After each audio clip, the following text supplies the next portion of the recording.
Kò sí ohun méjì tí dá oyè Aláàfin dúró bí kì í bá ṣe àgàbàǹgebè Basọ̀run Láyínká of Ọ̀yọ́, Chief Ajíbọ́lá Àfọ̀njá, Lágúnná àti gbogbo ẹ̀yin Ọ̀yọ́mèsì, ẹ pe ara yín jọ kí ẹni tí Ifá mú kó gorí oyè. Ṣé àwọn àgbà bọ̀ wọ́n ní bá a bá jẹ́ ọ̀sákálá ká jẹ́ ọ̀sákálá, bá a bá jẹ́ òsokolo ká jẹ́ òsokolo, èwo ni ọ̀sàkálá ń sokolo? Ní ìbámu pẹ̀lú àpèrè Aláàfin tó ṣòfò oyè Aláàfin ìpẹ̀kun oyè nílẹ̀ Yorùbá àti ní gbogbo àgbáyé, ọjọ́ 22 oṣù kẹta ọdún 2023 yìí ni yóò pé oṣù mọ́kànlá gbáko tí ipò Aláàfin ti ṣòfò. Gbogbo ayé sì gbàgbọ́ wípé tó bá ti di àṣà àti ìṣe, Ọ̀yọ́ ló ní àṣà àti ìṣe Yorùbá tó jinlẹ̀. Nígbà tí Aláàfin tó gbéṣẹ́ fẹ́ joyè, àwọn ìgbésẹ̀ yíyan oyè Aláàfin ní ìlànà àṣà àti ìṣe ó tó ọdún 3 sí ọdún 5. Ṣùgbọ́n báyìí gbogbo nǹkan ti ń yí padà. Gbogbo ìgbésẹ̀ láti yan ọmọ oyè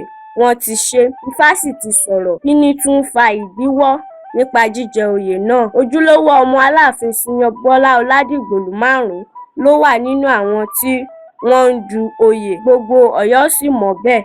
Àwọn ìyókù ìdí ìyá ni wọ́n, òótọ́ ọbẹ̀ nù. Àwọn wọ̀nyí ni wọ́n ń du oyè: Ọmọọba Olùṣọ́-àgùntàn Ayọ̀ Ọládìgbòlù 85 years, Ọmọọba Ṣọ́ọ́ní Kọ́ládé Ọládìgbòlù, Ọmọọba Kọ́ládé Senior Bọ́lá, Ọmọọba Muyideen Àáké Ọládìgbòlù, Ọmọọba Hamidu Ọládìgbòlù, Ọmọọba Hakeem Abíọ́dún Àyìndé Ládìgbòlù, ọmọ ìpele 4, Ọmọọba Engineer Abideen Ládìgbòlù, Ọmọọba Lukman Olúgbénga Ládìgbòlù, ọmọ ìpele 4, Ọmọọba Sàndá Ládìgbòlù, ọmọ ìpele 4, Muyideen Adékúnlé Ládìgbòlù, ọmọọba nídìílé ìyá. Ẹ̀yin ènìyàn, ẹ bi àwọn afọbajẹ léèrè bóyá ọ̀kan nínú àwọn tí a ka orúkọ wọn yìí kò yẹ lóyè. Basọ̀run, olórí àwọn Ọ̀yọ́mèsì. Ẹ má fi àkókò àwọn ènìyàn ṣòfò, ọjọ́ ń lọ. Gbogbo Ọ̀yọ́mèsì lápapọ̀, ọ̀kan nínú àwọn ojúlówó ọmọ Aláàfin Ọládìgbòlù gbọdọ̀ gorí oyè, torí wípé gbogbo àmúyẹ tí a fi ń jọba ló pé lára wọn. Gbogbo owó májàgbọ́ tí Ọ̀yọ́mèsì gbà lọ́wọ́ àwọn Gbádégẹṣin, ẹ dá padà tí àsìkò bá tó, torí wípé gbogbo àgbáyé ń dúró dè yín, wọ́n fẹ́ mọ ibi tí ẹ bá yàrá já. Kò sí ọmọ oyè kankan tí yóò yọjú sí ìpàdé níbikíbi àyàfi tí Aláàfin tuntun bá goróyè, torí gbogbo àṣírí yín ti tú sí wa lọ́wọ́. Àwa ń fi àsìkò yìí ké sí ìjọba ìpínlẹ̀ Ọ̀yọ́, pàápàá jùlọ ẹ̀ka tó ń rí sí ọ̀rọ̀ oyè jíjẹ, kí wọ́n ké sí ìjọba ìbílẹ̀ Àtìbà láti gba ìṣàkóso ààfin láti dènà ìpàdé rìkíṣí àti iná ọ̀tẹ̀ dídá.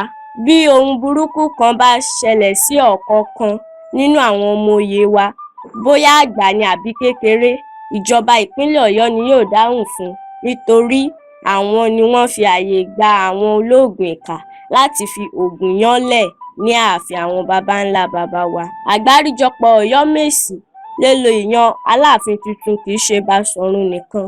Gbogbo Ọ̀yọ́mèsì, àríjẹ nídìí màdàrú, òkété yín ti bóòrù. Ẹ̀yin Ọ̀yọ́mèsì tí ẹ dúró lórí òótọ́ inú àti òdodo, ẹ kú ọmọ ṣe.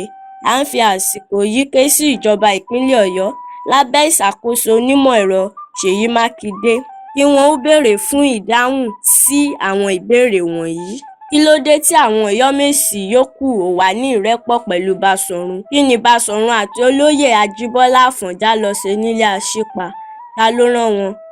Bàbá Ìyájì tó jẹ́ olórí gbogbo ọmọ ọba, ṣé ó mọ̀ sí ìpàdé ọ̀hún? Kí ló dé tí gbogbo Ọ̀yọ́mèsì ò sí níbi ìpàdé tí wọ́n ṣe nílé Aṣípa? Nígbà tí Aláàfin ò tíì wàjà, ṣé Basọ̀run ń lọ ilé Aṣípa? Tí àwọn ìbéèrè yóò bá ní ìdáhùn láti ọ̀dọ̀ Basọ̀run, Basọ̀run ò ṣe gbáralé láti yan ọmọ oyè